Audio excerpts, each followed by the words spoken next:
सब अच्छे होंगे, बढ़िया तरीके से पढ़ाई कर रहे होंगे। आज के सेशन में हम एचआईवी एड्स के बारे में पढ़ने वाले हैं। एचआईवी एड्स कैसे होता है और जब एचआईवी एड्स कौन से वायरस की वजह से होता है, ये वायरस कैसे कैसे फैल सकता है हमारे बॉडी में और ये वायरस कैसे कैसे नहीं फैल सकता। क्योंकि बहुत सारे लोगों को एचआईवी एड्स के बारे में बहुत अलग अलग तरीके की बातें पता होती हैं, जिसमें से बहुत सारी बातें झूठ भी होती है और बहुत सारी बातें सच भी होती हैं। तो आज के इसी सेशन में मैं आपको एचआईवी एड्स के बारे में सारे डाउट, जितने भी डाउट आपके दिमाग में होंगे ना, वो सारे खत्म कर दूंगी मैं। सबसे पहले मैं आपको बता दूं कि एचआईवी एड्स इंडिया पूरे विश्व में तीसरे नंबर पर है एचआईवी एड्स के पेशेंट्स में। यानी कि विश्व में हम तीसरी जगह, हमारी तीसरी पोजीशन है एचआईवी एड्स के केसेस में। बात करते हैं फर्स्ट कंट्री कौन है जिसमें एचआईवी एड्स के पेशेंट सबसे ज्यादा पाए जाते हैं, वो है साउथ अफ्रीका, दूसरा है नाइजीरिया और तीसरा है इंडिया। अब मुझे बाकी कंट्री से तो क्या लेना देना, मैं तो अपने देश की बात करती हूं। हमारे देश में ये जो इतने सारे एचआईवी एड्स के पेशेंट्स हर साल मिलते हैं और हर साल हजारों लोग मर जाते हैं इस बीमारी की वजह से, इसके पीछे सबसे बड़ा जो एक कारण है वो ये है जागरूकता कम होना। यानी कि इस बीमारी के बारे में प्रॉपर नॉलेज नहीं है लोगों के पास, और कुछ लोग तो इस बीमारी के बारे में बात करने से कतराते हैं, उनको शर्म आती है बात करने में। तो ये सारी बातें मैं आज की सेशन में आपकी कंप्लीट कर दूंगी कि किस तरीके की अवधारणाएं हैं, क्या क्या लोग बोलते हैं एचआईवी एड्स के बारे में, है ना। बोलते हैं एचआईवी एड्स फलाने के इंसान के घर में है तो उस घर में जाओ नहीं, कुछ कुछ बातें फालतू के लोग करते हैं। तो जो इंडिया थर्ड लार्जेस्ट बन रखा ना इन नंबर्स में एचआईवी पेशेंट्स में, इसके पीछे का सबसे बड़ा कारण यही है कि लोग बात नहीं करते हैं एचआईवी एड्स के बारे में। ये कैसे होता है, कैसे नहीं हो सकता है, इससे बचने के लिए क्या क्या करना चाहिए, इन सारी बातों पे बात नहीं करते हैं। और हमारे इंडिया में यही हमारा दुर्भाग्य है कि हर साल हजारों लोग इस खतरनाक बीमारी से मर जाते हैं। चलिए फिर हम लोग एक अच्छी शुरुआत करते हैं, बढ़िया तरीके से बीमारी के बारे में पढ़ते हैं। एग्जाम में तो क्वेश्चंस आते ही आते हैं, साथ में आपको डेली लाइफ में भी पता होना चाहिए। भाई एग्जाम तो एक ही बार दोगे, क्लियर कर लोगे, लेकिन जिंदगी की जंग तो कई सालों की है ना। तो कई सालों में इन बीमारियों से अगर बचते रहना है तो इन बीमारियों के बारे में अच्छे से पढ़ डालना मेरे से सारी बीमारियां। ओके चलिए स्टार्ट करते हैं हम। सबसे पहले आपने सुना होगा कि मैम एचआईवी वायरस से एड्स हो जाता है।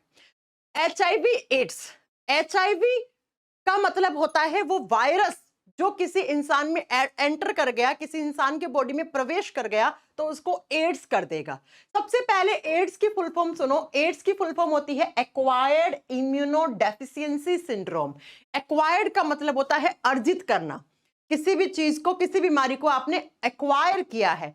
इम्यूनो का मतलब हमारे बॉडी में एक सिस्टम होता है दैट इज इम्यून सिस्टम, और वो क्या करता है, वो हमारे बॉडी में बाहर से आने वाले इन्फेक्शंस के अगेंस्ट इम्यूनिटी प्रोवाइड करता है। यानी कि बीमारियों से जो बीमारी करने इन्फेक्शंस आते हैं, जो संक्रमण आते हैं, उनके अगेंस्ट फाइट करने का, लड़ाई करने का काम इम्यून सिस्टम करता है। तो इम्यूनो का मतलब यहां पे इम्यून सिस्टम से है। डेफिशिएंसी का मतलब होता है कमी, इम्यून सिस्टम की कमी आ गई, ठीक है।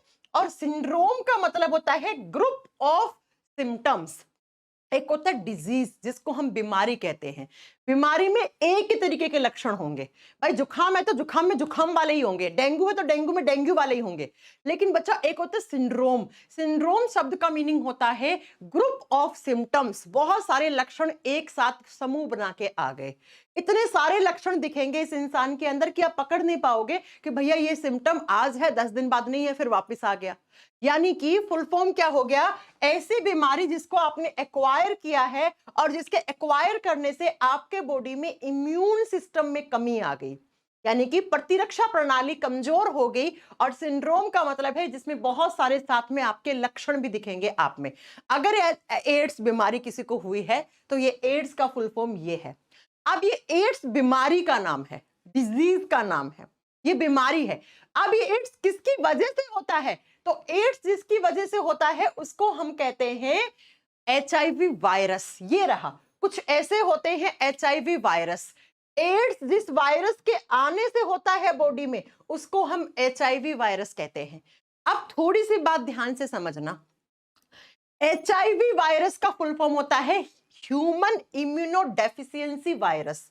ह्यूमन इम्यूनो वायरस मत कर देना, गलत हो जाएगा। एक बार एसएससी में पूछा हुआ क्वेश्चन है, बच्चा करके आ जाता है, अच्छा एच से बन गया ह्यूमन, और इसके बाद आई से बन गया इम्यूनो, और वी से बन गया वायरस। नहीं, ह्यूमन इम्यूनो डेफिशिएंसी वायरस। मैंने कहा ना, वो वायरस जो आपके बॉडी में इम्यून सिस्टम में कमी ले आएगा। अब बच्चों, HIV आपने बहुत बार सुना होगा, फलाना इंसान या उस शहर में 5 लोग HIV पॉजिटिव पाए गए हैं। HIV पॉजिटिव का मतलब होता है ऐसा इंसान जिसके बॉडी में HIV वायरस है। अब HIV वायरस है इसका मतलब उसको एड्स नहीं है अभी। HIV पॉजिटिव का मतलब है इसके बॉडी में HIV वायरस है, इसके खून में HIV वायरस देखे गए हैं। जब आपने टेस्ट करवाया, एलिजा वगैरह करवाया, तो उसमें HIV वायरस की प्रेजेंस दिखी। लेकिन बच्चों, HIV पॉजिटिव का मतलब हो गया कि उस इंसान के बॉडी में HIV वायरस है। अब HIV पॉजिटिव वाले पर्सन को एड्स तक जाने में, यानी कि इस बीमारी तक आने में 5 से 7 साल लग जाते हैं। समझ रहे हो आप? इसीलिए मैं कह रही थी, आपको सेशन स्टार्ट किया मैंने तभी कि HIV अलग है और एड्स अलग है।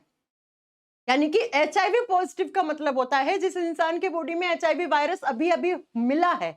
अब HIV पॉजिटिव वाले वायरस अगर उस इंसान के अंदर 5 से 7 साल तक रहे और उसका इम्यून सिस्टम इतना कमजोर हो गया, इतना कमजोर हो गया कि उसको कौन सी बीमारी होगी? एड्स हो गई। यानी कि HIV से एड्स तक आने में 5 से 7 साल तक का टाइम लगता है। तो आपको क्या क्या समझ में आया? आपको समझ में आया कि एड्स बीमारी का नाम है, और ये बीमारी जो वायरस करता है उसका नाम होता है ह्यूमन इम्यूनो डेफिशिएंसी वायरस। और HIV वायरस से एड्स तक आने में 5 से 7 साल लग जाते हैं। और ये 5 से 7 साल जो है ना, इन्हीं में उस इंसान का इम्यून सिस्टम इतना कमजोर हो जाएगा, इतना कमजोर हो जाएगा कि उस इंसान का जीना मुश्किल हो जाएगा। क्यों? सारी बातें आगे करने वाले हैं। पहले देख लो इस वायरस के बारे में। इस वायरस के बारे में कुछ 1-2 क्वेश्चन बनेंगे जो बहुत ही ध्यान से आपको समझना है। मैंने आपको बताया है कोई भी वायरस हो वो 2 चीजों का बना हुआ होता है। एक तो वायरस के ये बाहर की तरफ जो कोट रहता है, आवरण रहता है, इसको हम कैप्सिड कहते हैं, और ये बना हुआ होता है प्रोटीन का। यानी कि ये जो वायरस होते हैं इनके बाहर की तरफ जो कवरिंग लगी हुई होती है, जो आवरण लगा हुआ होता है, उसको कैप्सिड कहते हैं, और वो प्रोटीन का बना हुआ होता है। और किसी भी वायरस के अंदर उसका न्यूक्लिक एसिड होता है, अंदर उसका न्यूक्लिक अम्ल होता है, और ये न्यूक्लिक अम्ल या तो डीएनए होगा या आरएनए होगा, आइदर डीएनए और आरएनए। मैंने ये बताई थी आपको बात कि एक ही वायरस में दोनों न्यूक्लिक एसिड नहीं हो सकते, डीएनए आरएनए दोनों नहीं हो सकते, आइदर इट इज डीएनए और इट इज आरएनए। तो बच्चों, एग्जाम का जो क्वेश्चन बनता है वो बनता है कि एचआईवी वायरस के अंदर कौन सा न्यूक्लिक एसिड होता है, इसमें डीएनए है या इसमें आरएनए है? तो आप बताना, इसमें होता है आरएनए। यानी कि एचआईवी वायरस एक कैसा वायरस है? HIV virus is a RNA virus, is a RNA virus. बात समझ में आ गई? अब बच्चों, जो क्वेश्चन आता है वो ये आता है कि एचआईवी वायरस किस टाइप का वायरस है। अब आप कहोगे मैम इतना डीप में तो हमने पढ़ा ही नहीं, है ना? पढ़ना तो पड़ेगा ना। अब वो बात तो रही नहीं एग्जाम के लेवल की कि एचआईवी का फुल फॉर्म पूछ लेगा या एड्स का फुल फॉर्म पूछ लेगा, है ना? अगर आपको बढ़िया से मार्क्स स्कोर करने हैं साइंस में तो आपको डिटेल में पढ़ना पड़ेगा। जब बात करते हैं एचआईवी वायरस आरएनए वायरस है, बात को समझ में आ गई आपको? ये क्वेश्चन बन गया आपका पहला। दूसरा आता है कि ये किस टाइप के वायरस है, तो आप लिखिएगा एचआईवी वायरस एक टाइप के रेट्रो वायरस है। ये कैसे वायरस है? ये रेट्रो वायरस है, रेट्रो विषाणु है। अब मैम इस शब्द का मीनिंग क्या है? कोई बच्चा अगर पीसीएस वीसीएस के लिए तैयारी कर रहा है ना, या पीजीटी के लिए तैयारी कर रहा है, वो ध्यान से समझ लेना इस चीज को। रेट्रो वायरस क्या होता है? जनरली बहुत ध्यान से मेरा सेंटेंस सुनना, जनरली हमेशा डीएनए से आरएनए बनता है, डीएनए से आरएनए बनता है, जबकि ये जो है ना, ये कौन सा वायरस, कौन सा न्यूक्लिक एसिड, जो एचआईवी वायरस का आरएनए है ना, वो इसका उल्टा करता है। ये क्या करता है? ये अपने आरएनए से डीएनए बनाता है, इसीलिए हम इसको बोलते हैं कि ये रिवर्स ट्रांसक्रिप्शन करता है। और रेट्रो वायरस का मीनिंग, रेट्रो का मतलब ही होता है उल्टा, यहां पे उल्टा, उल्टे का मतलब कि जो आरएनए होता है, किसका आरएनए, एचआईवी वायरस का, वो आरएनए से डीएनए बनाता है। वैसे हमेशा डीएनए से आरएनए बनता है, इसको ट्रांसक्रिप्शन कहा जाता है, ठीक है। और जब आरएनए से डीएनए बन जाए, उल्टा बन जाए, तो उसको रिवर्स ट्रांसक्रिप्शन कहा जाता है। तो यहां पर रेट्रोवायरस का मीनिंग यही है कि एचआईवी वायरस जो है ना, उसके वो क्या करते हैं, वो आरएनए से डीएनए बनाते हैं। वो क्या करते हैं, आरएनए से डीएनए बनाते हैं। इसीलिए आज तक इसका कोई वैक्सीन नहीं बन पाया, मैं आपको ये बता दूं। सुना होगा आपने, 40 साल से ऊपर हो गए इस बीमारी को आए हुए, लेकिन आज तक इस बीमारी का कोई टीका नहीं है किसी भी कंट्री के पास। हालांकि बहुत सारे लोग ट्राई कर रहे हैं और बहुत बार आप सुनते भी हैं कि ट्रायल फेल हो गया है।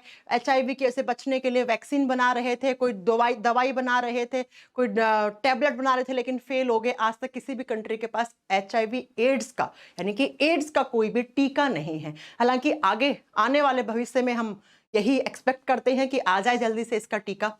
क्यों नहीं आता, अभी बात करेंगे हम। इसी की वजह से ही इसका टीका सक्सेसफुल नहीं हो पाता है। बात समझ में आ गई? एड्स का फुल फॉर्म क्या होता है, कहां से? मैंने कहा इंडिया में 3 नंबर पे हमारे पास सबसे ज्यादा एचआईवी एड्स के पेशेंट्स हैं। अब थोड़ी सी इतिहास की बात करते हैं कि मैम ये वायरस कहां से आए। ऐसा माना गया है कि ये वायरस, जो बंदर है ना, बंदर को हम हमारे बहुत नजदीक प्रजाति के लोग समझते हैं, है ना। बंदरों के खून में, बंदरों का खून और बंदरों के बहुत सारे कैरेक्टरिस्टिक्स, बहुत सारे जीनोमिक सीक्वेंस हमारे जैसी होती हैं। तो इसलिए हम लोग जब भी कोई एक्सपेरिमेंट करते हैं तो उसकी तुलना हम बंदर से करते हैं। तो सबसे पहले ऐसा माना गया था कि एक जो एचआईवी पॉजिटिव बंदर मिला था, और एचआईवी पॉजिटिव बंदर के जो ब्लड को निकाल के उसका सैंपल वैंपल लैब में जाकर देखा गया तो उसमें एचआईवी पॉजिटिव वायरस मिले। उसके बाद 1981 में सबसे पहला केस मिला था इंसान के अंदर, यूएसए में। यूएसए में 1981 में बंदर से इंसान में ट्रांसफर हो चुका था। ये बहुत सारे ऐसे वायरस होते हैं, आपने सुना होगा, कोई वायरस होता है सांप से आता है, जैसे कोरोना के बारे में हमने स्टार्टिंग में सुना था कि चमगादड़ से आया था। ठीक है, ऐसे ही ये बंदर से इंसान में ये क्या हो गया, आ गया। ये इसकी हिस्ट्री है। 1981 में यूएसए में आया था और 1986 में इंडिया में हमारे भारत देश में 1986 में पहला पेशेंट मिला था।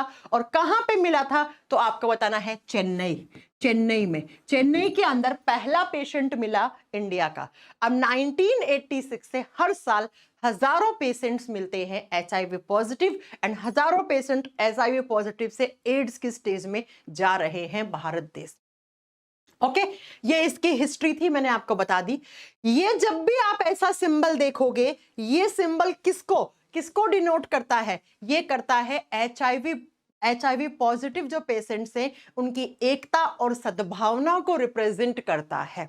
ऐसा सिंबल आप जहां पर भी देखेंगे तो ये किसके लिए यूज में लेते हैं, ये एचआईवी पॉजिटिव जो पेशेंट्स होते हैं उनकी एकता और सद्भावना को ये क्या करता है, रिप्रेजेंट करता है। और हर साल हमारे देश में 1 दिसंबर को हम मनाते हैं एचआईवी एड्स डे। इस दिन हम लोग इस बीमारी के बारे में कुछ अलग अलग एनजीओ काम कर रहे हैं और जो ऑर्गेनाइजेशन काम कर रहा है एड्स के लिए, वो लोग जागरूकता फैलाते हैं इस बीमारी के बारे में। ठीक है, वैसे मुझे लगता है कि हर दिन अगर किसी को थोड़ा बहुत भी इस बीमारी के बारे में पता है, और जिसको नहीं पता है थोड़ा बहुत, उसको जाके हमेशा आपको बताना चाहिए इस बीमारी के बारे में। बाकी 1 दिसंबर ऑफिशियली हम एचआईवी एड्स डे मनाते हैं। बात करते हैं बच्चा, अगली बात ये आती है कि मैम ये एचआईवी वायरस जो है ये कैसे आ जाते हैं बॉडी में, है ना। ये तो पता लग गया कि एचआईवी वायरस जो है वो किस टाइप का वायरस होता है, ये सारी बातें आपको समझ में आ गई। अब जरा समझिए अगली बात कि एचआईवी वायरस एक इंसान से दूसरे इंसान में जाते कैसे हैं, ये फैलता कैसे है। सबसे पहले एक बंदे में आया चेन्नई में, उसके बाद ये आगे से आगे आज भारत का ऐसा कोई राज्य नहीं है जहां पर एचआईवी के हजारों में पेशेंट्स नहीं हैं। तो ये आगे से आगे कैसे फैल जाता है, तो फैलने का जरा बात सुनिएगा। एचआईवी एड्स ट्रांसमिट कैसे होता है, यानी कि ये एचआईवी वायरस कैसे आगे से आगे जाते हैं। सबसे बड़ा 80% जो रीजन है इंडिया के अंदर, वो फर्स्ट वाला ही रीजन है। फर्स्ट रीजन है अनप्रोटेक्टेड सेक्सुअल इंटरकोर्सेस के थ्रू, यानी कि जो यौन संबंध बनते हैं लड़का और लड़की के बीच में, अगर वो सुरक्षित नहीं है, यानी कि वो प्रोटेक्टेड यौन संबंध नहीं है, तो वहां से अगर किसी महिला में था तो महिला के वेजाइनल डिस्चार्ज से उस पुरुष में भी आ जाएगा, उस लड़के में भी आ जाएगा जिसके साथ सेक्सुअल इंटरकोर्सेस हो रहे हैं। अगर किसी लड़के में है तो लड़के के बॉडी से, लड़के के जो एक्सटर्नल जेनाइटल एरिया है उससे निकलने वाला जो सीमेन होता है, उससे फीमेल के बॉडी में जाने से एचआईवी एड्स, ये एचआईवी वायरस चले जाते हैं।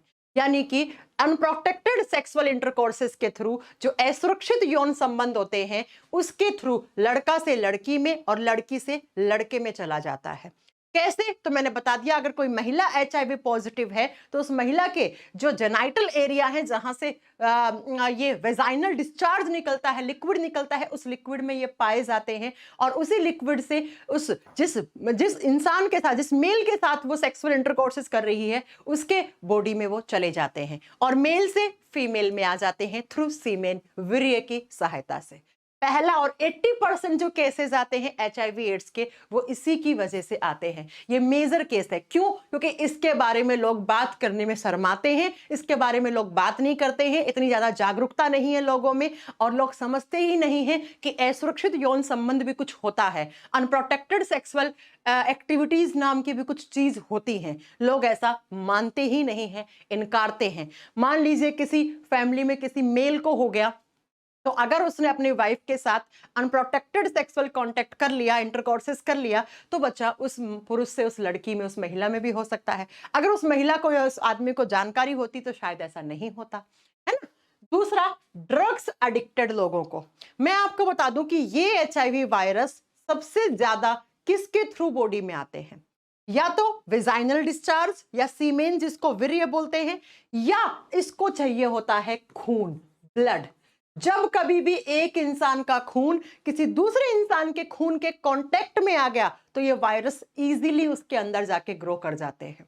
मान लो एक मुकेश नाम का इंसान था, एक सुरेश नाम का इंसान था। मुकेश नाम के इंसान इस एचआईवी पॉजिटिव, इस मुकेश नाम के इंसान का खून कैसे भी करके सुरेश नाम के इंसान के खून के कांटेक्ट में आ गया तो सुरेश भी कुछ दिनों के बाद एचआईवी पॉजिटिव पाया जाएगा। तो दूसरा, इसे चाहिए ब्लड। अब ड्रग्स एडिक्शन वाले लोगों में कैसे हो जाता है? आपने देखा होगा आजकल तो बहुत भांति भांति प्रकार के नशे चल रहे हैं। कुछ लोग क्या करते हैं, ड्रग्स को नाक वाक से लेते हैं, कुछ लोग क्या करते हैं, ड्रग्स को इंजेक्शन में डाल के लेते हैं, है ना। ऐसा आपने टीवी में या अखबार वगैरह में आपने पढ़ा होगा या देखा होगा आपने फोटोज वगैरह, ठीक है। हालांकि ये बिल्कुल ही खराब चीज है। तो जैसे दोस्त है, 4-5 दोस्त हैं, एक दोस्त है उसको हो गया एचआईवी पॉजिटिव, उस दोस्त ने पहले इंजेक्शन से ड्रग ली, सेम इंजेक्शन अपने दोस्त को बोल दिया ले तू भी ले ले थोड़ी सी, तो इसका खून उसका खून मैच हो गया चला गया, ठीक है। तो ये हो गया ड्रग्स एडिक्टेड लोगों के अंदर। ब्लड ट्रांसफ्यूजन आपने देखा होगा, जब कभी भी किसी को ब्लड देते हैं हम और जब कभी भी किसी का ब्लड हम चढ़ाते हैं तो हमेशा ये देखते हैं उसमें एचआईवी पॉजिटिव तो नहीं है वो ब्लड, उसमें एचआईवी वायरस तो नहीं है। इसीलिए अगर आप कभी भी पास्ट में या फ्यूचर में आप ब्लड डोनेट करने जाओगे तो आपसे हमेशा पहले पूछता है या आपका टेस्ट भी करता है कि भाई कहीं पर आपके ब्लड में एचआईवी वायरस तो नहीं है। अदरवाइज जिस ब्लड बैंक में जाएगा और वहां से किसी और को चढ़ेगा तो उसके बॉडी में एचआईवी वायरस चले जाएंगे। ब्लड का ब्लड से मिलना हो, ठीक है, ब्लड ट्रांसफ्यूजन से फैल गया। प्रेगनेंसी का मतलब है कोई लड़की मां बनने वाली है और जब वो मां बनने वाली होती है तो मां और बच्चे के बीच में एक मेम्ब्रेन बनती है जिसको प्लेसेंटा मेम्ब्रेन कहते हैं। यानी कि एक नाल बनता है जिस नाल को हम प्लेसेंटा कहते हैं और इसी प्लेसेंटा के थ्रू मां के खून से ये बच्चे के खून में चला जाता है। तो अगर मां प्रेगनेंसी के समय एचआईवी पॉजिटिव है तो उस बच्चे को भी एचआईवी पॉजिटिव हो सकता है। इसीलिए अर्ली स्टेज में ही प्रेगनेंसी के एचआईवी पॉजिटिव का भी टेस्ट डॉक्टर कर लेती है। नेक्स्ट है नॉन स्टरलाइजेशन इंस्ट्रूमेंट, यानी कि ऐसा कोई भी इंस्ट्रूमेंट जिसको स्टरलाइजेशन नहीं किया है और आपको यूज कर लिया। जैसे हॉस्पिटल में आप देखते हैं कि जो यूज्ड की हुई सिरिंज है, अगर आपने किसी हॉस्पिटल में ऐसा देख लिया कि एक इंजेक्शन एक इंसान को लगाया और वही इंजेक्शन किसी दूसरे इंसान को लगा दिया तो आप उसकी कंप्लेन कर सकते हैं और अगर ऐसा कोई भी केस पाया गया तो उस हॉस्पिटल के ऊपर लीगल एक्शंस भी लिए जाते हैं। तो हमेशा जो इंजेक्शंस होते हैं वो नए पैकेट से निकाल के ही आपके सामने कोई लगाए, देखते रहिए। दूसरा, आप जो लड़के लोग होते हैं वो सेविंग करवाते हैं, नाई के पास जाते हैं तो उस तरह लगवाते हैं तो हल्का फुल्का कट लग जाता है, खून निकल जाता है, और वो नाई क्या करता है, वही रेजर वही उस तरह किसी और को के बॉडी में यूज कर लेता है, उसके बाल वाल काटने में यूज कर लेता है। तो मान लो अगर पहले वाले इंसान का जिसका कटर था उस तरह पे खून लगा था, क्या पता वो HIV पॉजिटिव हो, तो आपको भी हो जाएगा। तो ऐसे इन चीजों से HIV वायरस फैलता है, क्योंकि HIV वायरस जो होते हैं वो सबसे ज्यादा कहां पर होते हैं, मेल बॉडी से निकला हुआ वीर्य, फीमेल बॉडी से वेजाइनल डिस्चार्ज, उसके साथ ब्लड, और उसके साथ ब्लड से जितने भी तरीके हैं, ब्लड एक इंसान के ब्लड से दूसरे इंसान के ब्लड में जाने के तरीके हैं, उनमें हो जाता है। अब मैं आपको एक स्लाइड दिखाती हूं, पहले इसको समझने की कोशिश करना। HIV वायरस सबसे ज्यादा किसमें पाए जाते हैं? ये पाए जाते हैं ब्लड में और सीमेन में। सीमेन का मतलब होता है वीर्य, ठीक है, वीर्य में, और महिलाओं से निकलने वाले वेजाइनल डिस्चार्ज में। और थोड़े बहुत ये HIV वायरस और अलावा किसके साथ और किस किस में, आंसुओं में, लार में, और जो महिलाओं के अंदर जो ब्रेस्ट से दूध बनता है उस दूध के अंदर, और यूरिन में, पेशाब में, इनमें भी हल्का फुल्का ये पाए जाते हैं। इनमें तो बहुत ही कम पॉसिबिलिटीज होती हैं, लेकिन जो ऊपर वाला पॉइंट है ना, इनमें तो हमेशा अगर HIV पॉजिटिव है इंसान तो उसके खून में, उसके सीमेन में रहेगा ही रहेगा HIV वायरस, ठीक है बच्चों। लेकिन हल्का फुल्का आंसुओं में और उसके सलाइवा यानी लार में, और अगर वो लड़की है तो उससे जो दूध बन रहा है ब्रेस्ट से, उसमें भी पाया जाता है।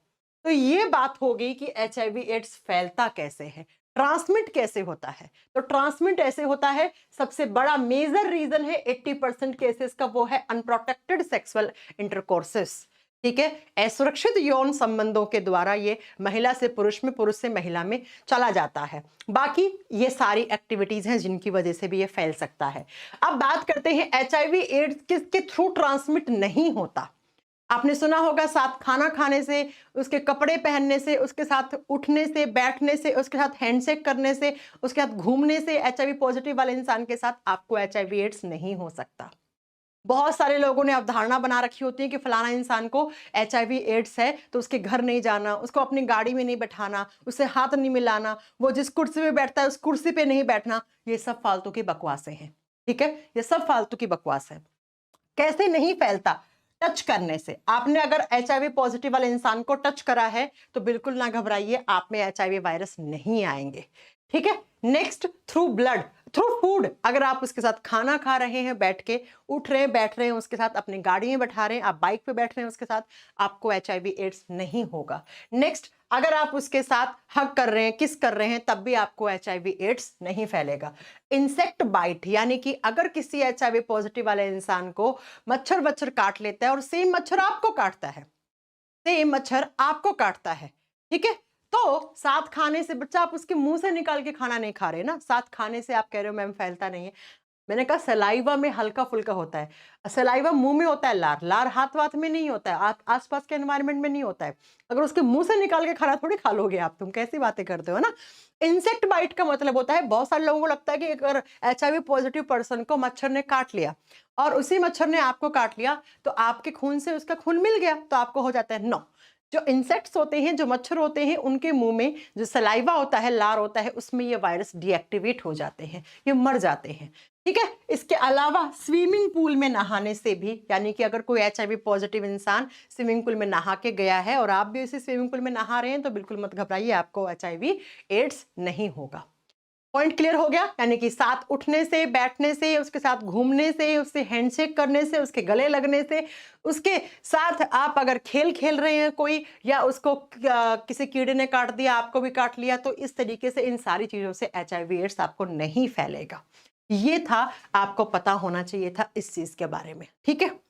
HIV एड्स कैसे होता है, तो मैंने पहला रीजन बता दिया, सेक्सुअल इंटरकोर्सेस के थ्रू। दूसरा, जब कोई लड़की प्रेग्नेंट है तो मां से बच्चे से प्लेसेंटा के थ्रू चला जाता है। और तीसरा, जब खून का खून से मिलना होता है तभी।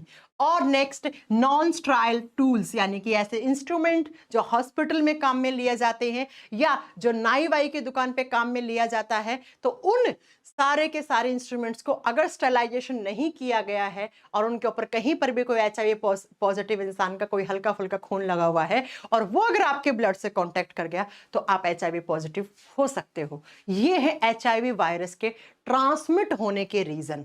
अब आपको पता लग गया एड्स क्या होता है, HIV वायरस क्या होता है, कैसे फैलता है और कैसे नहीं फैलता है, ये पता लग गया।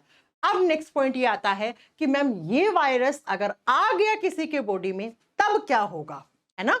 यही क्वेश्चन आ रहा होगा ना आपके दिमाग में। चलिए फिर जानते हैं कि ये बीमारी इतनी खतरनाक क्यों है, थोड़ी सी इस पे बात करते हैं कि इतनी खतरनाक बीमारी क्यों है कि अगर 7-8 साल तक HIV से एड्स तक चला गया तो इंसान का बचना बहुत ही कम परसेंटेज चांसेस होते हैं कि इंसान बच पाता है। और साथ में इस बीमारी का आज तक वैक्सीन क्यों नहीं बना पाए साइंटिस्ट लोग। कोरोना तो अभी आया था 2-3 साल पहले, तो कोरोना के लिए तो फिर भी टीका आ गया था, सबको लग भी गया। इस बीमारी से आज तक टीका क्यों नहीं बन पाया, ये भी बात करते हैं। चलो बच्चों सुनो, क्या करता है HIV वायरस। HIV वायरस जैसे ही आपके बॉडी में आएगा तो आप HIV पॉजिटिव हो जाओगे। यस मैम, हो जाएंगे HIV पॉजिटिव। अब HIV पॉजिटिव जब आप हैं, धीरे धीरे एड्स का फुल फॉर्म क्या है, पहले HIV का फुल फॉर्म क्या है, ह्यूमन इम्यूनो डेफिशिएंसी वायरस, यानी कि ह्यूमन बॉडी में इम्यून सिस्टम में कमी लाने वाला वायरस।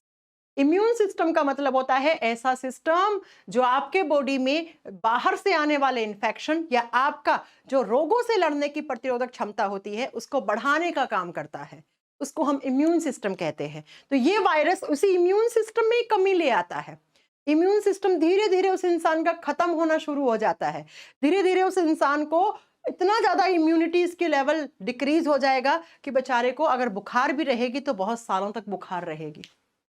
अब क्या होता है इसके अंदर, ये HIV वायरस जैसे ही आता है ये आपके खून में आता है और खून में होती हैं एक टाइप की सेल्स जिनको आप WBC कहते हैं, जिनको आप WBC व्हाइट ब्लड सेल्स कहते हैं। और सारे बच्चे ये चीज जानते होंगे कि WBC is the part of defence system of our body, यानी कि हमारे शरीर में जो डिफेंस सिस्टम है यानी इम्यून सिस्टम है उसका हिस्सा होती है WBC।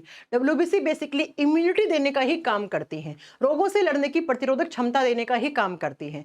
ये बाहर से आने वाले जो भी इंफेक्शन होते हैं उनको मार गिराने का काम करती है, हमारा जो रोगों से लड़ने की प्रतिरोधक क्षमता होती है उसको बढ़ाने का काम करती है। तो ये HIV वायरस खून में आएगा और खून में एक टाइप की WBC होती है जिनका नाम होता है टी लिम्फोसाइट्स, जिनका नाम होता है टी लिम्फोसाइट्स। और ये धीरे धीरे आता है और किस टाइप की WBC, टी लिम्फोसाइट WBC है, इसके ऊपर अटैच हो जाता है और धीरे धीरे इस टी लिम्फोसाइट के अंदर की तरफ जाता है, इसके न्यूक्लियस में जाता है और न्यूक्लियस में जाकर क्या करता है, धीरे धीरे पूरे के पूरे इस पूरी सेल के अंदर कब्जा कर लेता है। कब्जे का मतलब समझते हो, कैप्चर कर लेता है इस सेल को। अब ये टी लिम्फोसाइट्स आखिर होती क्या है, ये भी एक टाइप की WBC होती है, ये हमारे बॉडी में एंटीबॉडीज बनाने का काम करती है, यानी कि ये हमारे बॉडी में डिफरेंट टाइप की जो बीमारियां आती हैं उन बीमारियों के अगेंस्ट ये एक टाइप की इम्यून रिस्पॉन्स पैदा करती है। अब अगर आपने टी लिम्फोसाइट को ही खत्म कर लिया, अगर आपके बॉडी से टी लिम्फोसाइट में ही कमी आ गई तो आप खुद सोचिए कि आपके बॉडी में कोई भी बाहर से इंफेक्शन आ सकता है और वो आपको बीमारी कर सकता है, आपका इम्यून सिस्टम कमजोर ही रहेगा हमेशा। अब बात यह आती है कि मैम इतनी सारे टाइप की WBC हैं तो इस वायरस ने सिर्फ टी लिम्फोसाइट को ही क्यों चुना, दिमाग में आया होगा ना। मैंने कहा ये वायरस क्या करता है, ये वायरस एक टाइप की WBC होती है, व्हाइट ब्लड सेल्स होती हैं जिनका नाम होता है टी लिम्फोसाइट, जिनका नाम क्या होता है यहां लिख दे रही हूं मैं, ठीक है, टी लिम्फोसाइट। और ये लिम्फोसाइट हमारे बॉडी में इम्यून सिस्टम को स्ट्रांग बनाने का काम करती हैं, जब भी बाहर से कोई इंफेक्शन आता है उसको मार गिराने का काम करती हैं। इसका मतलब मैम बहुत जरूरी है ये हमारे बॉडी के लिए, बिल्कुल बहुत जरूरी है ये। अब इस वायरस ने इतनी सारे टाइप की WBC को छोड़ के इसी के ऊपर क्यों आया, क्योंकि बच्चा ये जो टी लिम्फोसाइट सेल्स होती हैं इनके ऊपर एक टाइप के रिसेप्टर्स होते हैं जिनको CD4 रिसेप्टर कहते हैं। और ये जो वायरस है ना, ये वायरस का प्रोटीन इसी रिसेप्टर के साथ आके जुड़ता है। स्टेट पीसीएस के एग्जाम का क्वेश्चन है, ठीक है।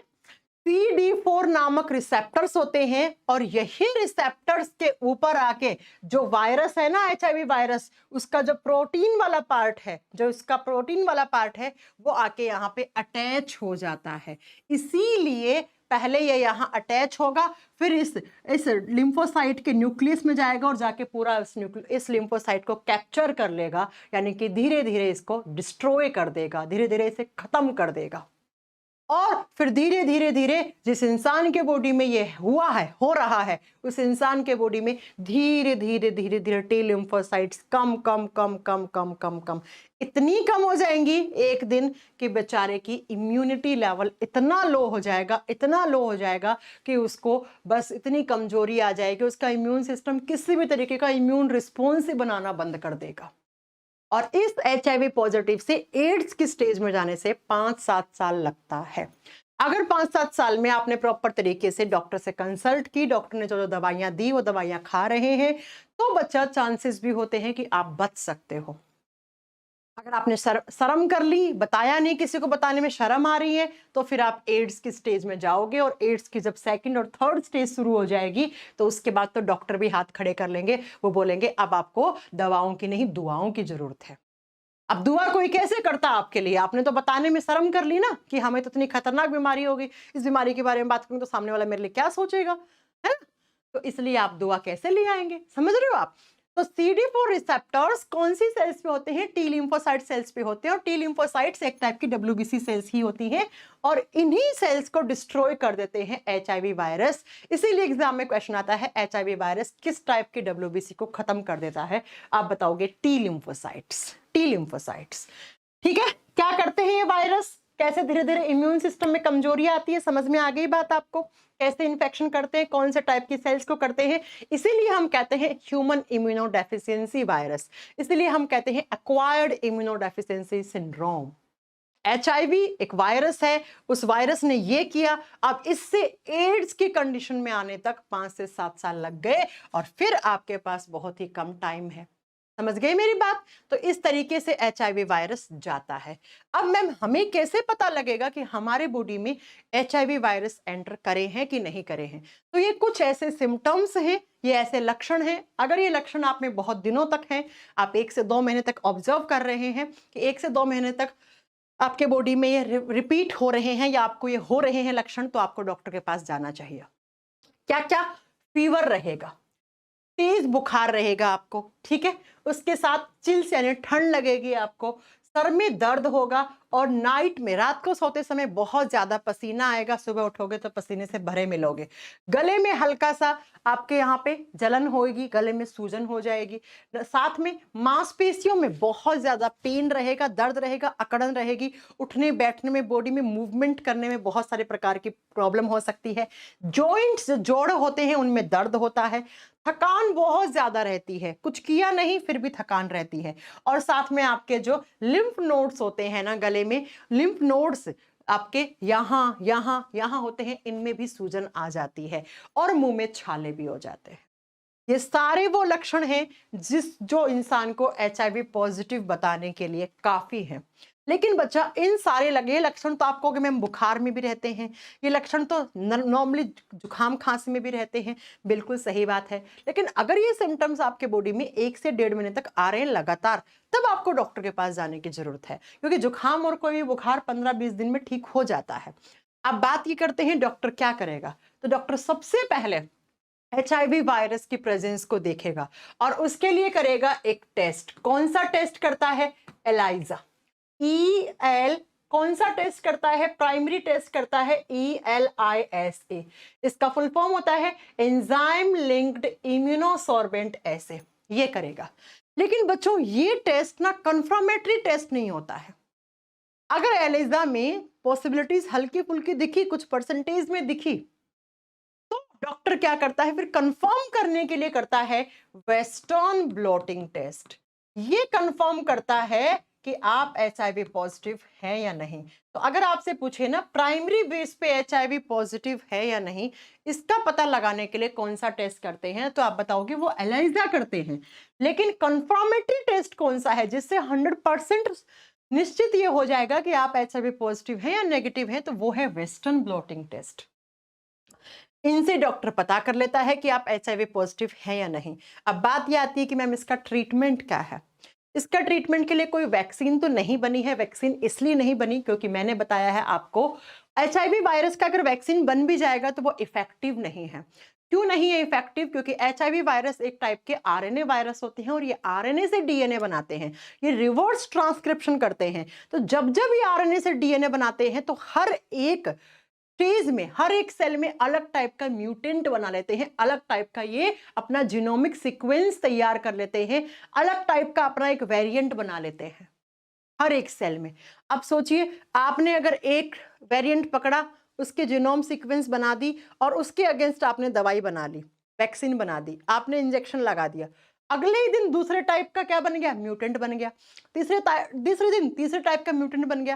तो डॉक्टर्स और साइंटिस्ट लोगों को समझ में ही नहीं आएगा भैया किस म्यूटेंट की कौन सी जीनोमिक सीक्वेंस करके किस टाइप का वैक्सीन बनाए। और यही एक कारण है सबसे बड़ा कि आज तक किसी भी देश के पास कोई भी साइंटिस्ट 100% सक्सेसफुल नहीं हो पाया HIV एड्स की वैक्सीन बनाने के लिए। ये आपको पता लग गया होगा। अब हम इसका इलाज क्या है? इसका इलाज है सिर्फ दवाइयों से। दवाइयों से ही डॉक्टर इसको ठीक कर सकता है, और वो तब जब आपको सही समय पे पता लग गया कि आप HIV पॉजिटिव हैं, उसको एड्स तक की स्टेज पे ना जाने दिया जाए, तब ही ये इलाज पॉसिबल है। इसके लिए जो थेरेपी चलती है वो चलती है एंटी रेट्रोवायरल थेरेपी। मैंने कहा ना, किस टाइप के वायरस हैं? रेट्रोवायरस हैं।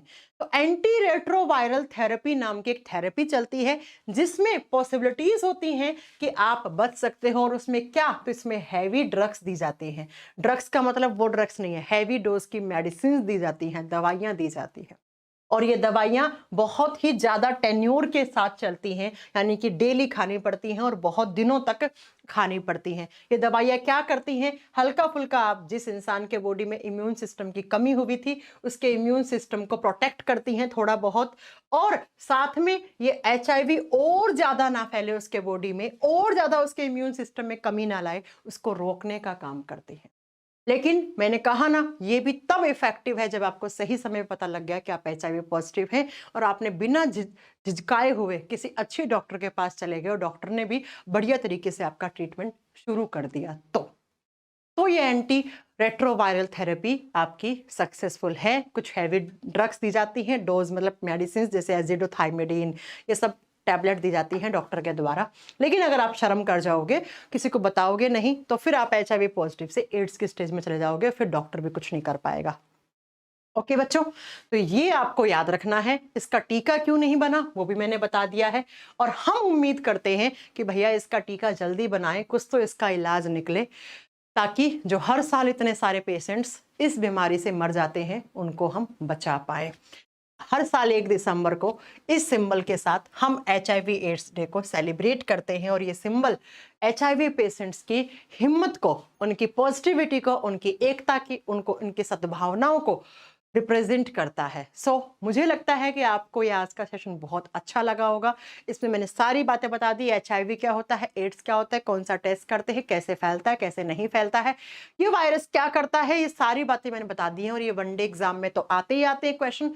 साथ में बच्चा, आप वनडे एग्जाम को तो एक ही बार दोगे जीवन में, लेकिन इसके बाद आपके जीवन की तो परीक्षा बहुत बड़ी है। तो मुझे लगता है ऐसी खतरनाक बीमारी, इसका कोई इलाज भी ऐसा नहीं है, उसके बारे में आपको जागरूक होना बहुत जरूरी है। और आप जागरूक होगे तो आप भी शायद आगे चलकर 2 से 4 लोगों को जागरूक कर पाओगे। इसीलिए मैंने आज आपको यहाँ पर इस क्लास में थोड़ा सा इस बीमारी के बारे में लंबा सेशन रखा, ताकि इस बीमारी के बारे में आपको पता लगे। क्योंकि मैं टीचर हूं और मेरा धर्म है आप लोगों को बताना, यानी कि मेरी ड्यूटी है आप लोगों को इस बीमारियों के बारे में जागरूक करना। तो मुझे उम्मीद है कि ये वीडियो देखने वाले सभी लोगों को मेरे द्वारा दी गई जानकारी में थोड़ा बहुत तो कुछ पता लगा होगा।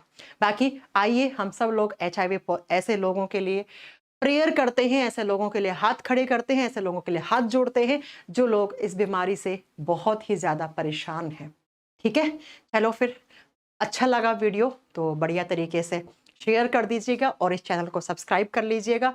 बाकी आपसे मिलते हैं नेक्स्ट वीडियो में। Thank you so much, bye bye, take care.